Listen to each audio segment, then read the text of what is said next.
everybody, I'm Pia from Stitches and Scraps. Today I'm going to show you how to do make one right and make one left increases.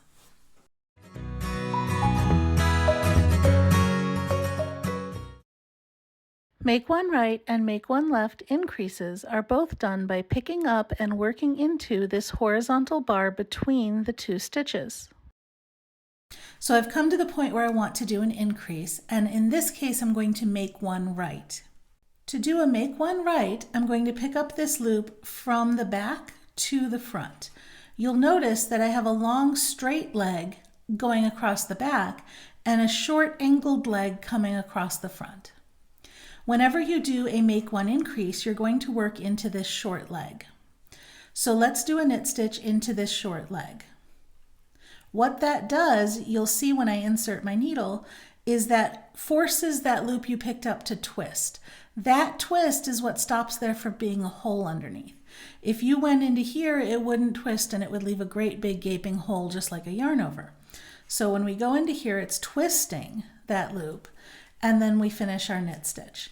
And that is a make one right. Now it's come a little bit loose just because of me pulling on it to show you, but that will tighten up as we go through. Now I've got two regular knit stitches in between. And there, see how that's tightened up? And now you can see there's that extra stitch right there, and there isn't a big hole underneath it. And you can see it leans to the right visually, and that's because this diagonal line that's on top is going across to the right. Okay, so now let's look at how it looks for a make one left. For a make one right, we came in from back to front, correct? For a make one left, we're going to come in from front to back around that loop. Did you see that? Let me tuck this out of the way. There you go. Okay, so from front to back. Now you'll notice that the horizontal, the long horizontal bar is across the front, and that diagonal smaller leg is actually at the back. So like I said, when you do these increases, we always want to work into that diagonal leg, the shorter leg. So in this case, we're going to knit into that back leg. And again, that's making that stitch twist. And you can see the twist there, right? And that's your make one left, because you see that this line on top is now leaning towards the left. So let me get a couple more stitches in and we'll get to another set of increases and I'll show those to you one more time.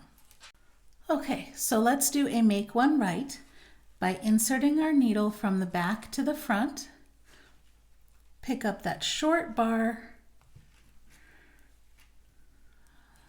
and knit.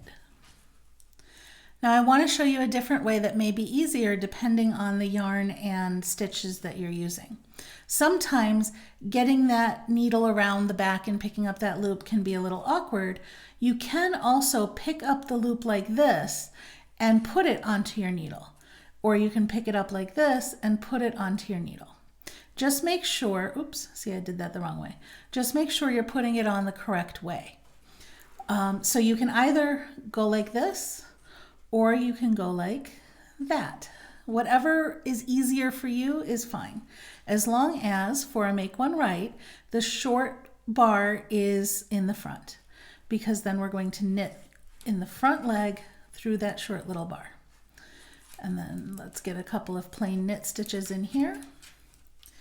And let's do a make one left. And the same thing, you can either pick it up this way, or if you don't like that twisting motion or you're having trouble with that, you can pick it up with this needle and place it onto your other needle.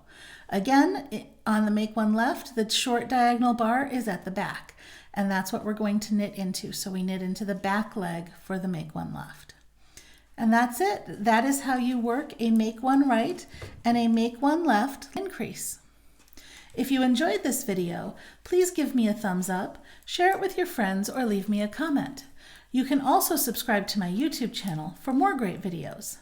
Thanks for watching.